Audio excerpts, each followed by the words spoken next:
On October 31, 2002, as Halloween revelers laughed under a crisp autumn sky, a single, deafening crack split the air over the quiet suburb of Laurel, Maryland, and a 22-year-old college student fell dead on a sidewalk that would soon become the first marker of a terror campaign that would grip the nation.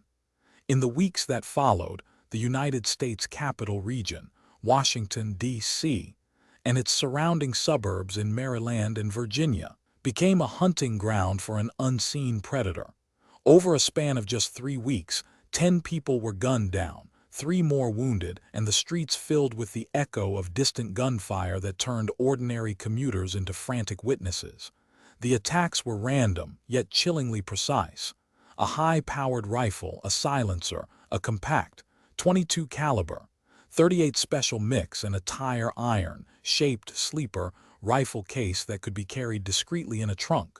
The nation watched as the Beltway sniper saga unfolded, and a massive manhunt ignited, involving local police, the FBI, the ATF, and an unprecedented level of inter-agency coordination. Behind the terror lay a partnership that no one could have imagined. John Allen Muhammad, a former Air Force member turned drifter with a history of violent offenses, and his teenage accomplice, 17-year-old Lee Harvey Oswald Bonney. Muhammad, born in 1960 in Lubbock, Texas, grew up in an abusive household, bounced through a string of low-level crimes, and eventually found his way to the streets of the Washington metropolitan area. His reputation was that of a ruthless enforcer, a man who could make a living off the gun. It was in 2002 that he crossed paths with Bonney, an intelligent yet troubled youth who, after a series of juvenile detentions, was drawn into Muhammad's orbit through a network of petty criminals. Their alliance was built on mutual utility, Muhammad's expertise with firearms and Bonney's willingness to act as a lookout and driver, a role that would become pivotal when the killings began. The first confirmed victim, 22-year-old college student James Levy, was shot while walking home from a late-night class. The next day, a 49-year-old accountant named James Earl Floyd was found dead in a park in Alexandria, Virginia. Each murder bore the same hallmarks: a single, precise shot from a high-velocity rifle, a lack of motive, and a location chosen for maximum visibility. The media, hungry for a narrative, coined the moniker Beltway Sniper, and the public's fear turned into hysteria.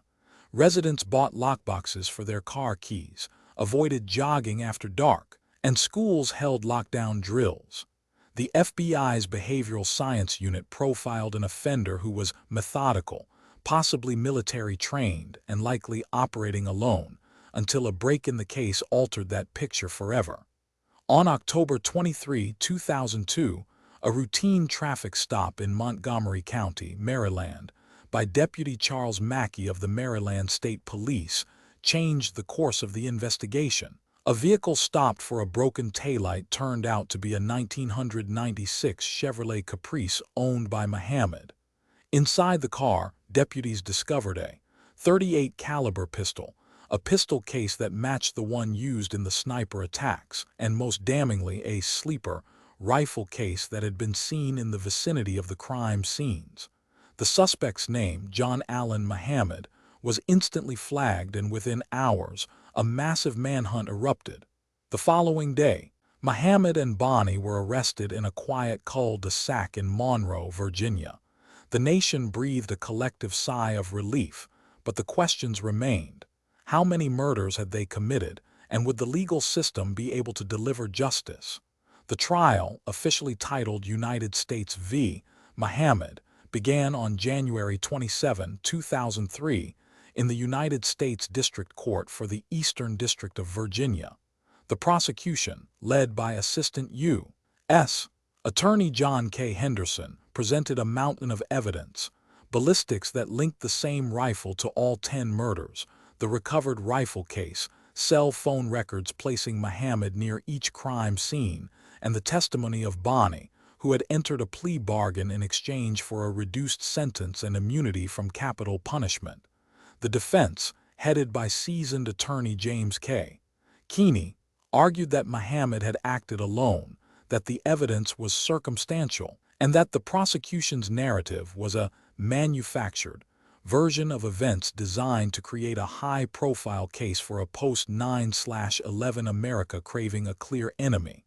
They painted Muhammad as a troubled but not a serial killer, a man whose life of petty crime could not possibly culminate in a calculated multi-state killing spree.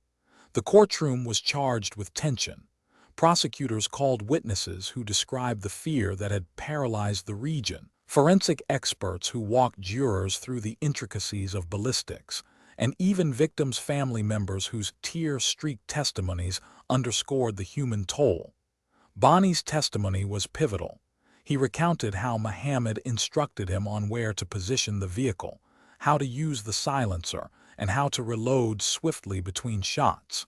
He admitted that he was the driver and lookout, but insisted that the actual pulling of the trigger rested solely with Muhammad. The prosecution's narrative coalesced around this partnership, a seasoned gunman and a malleable adolescent bound by a twisted code of loyalty. After 3 weeks of arguments, the jury retired to deliberate. On April 3, 2003, they returned with a verdict that reverberated across the nation. John Allen Muhammad was found guilty on all 10 counts of first-degree murder, 3 counts of attempted murder, and multiple firearms offenses. Subscribe to the verdict for more stories like this.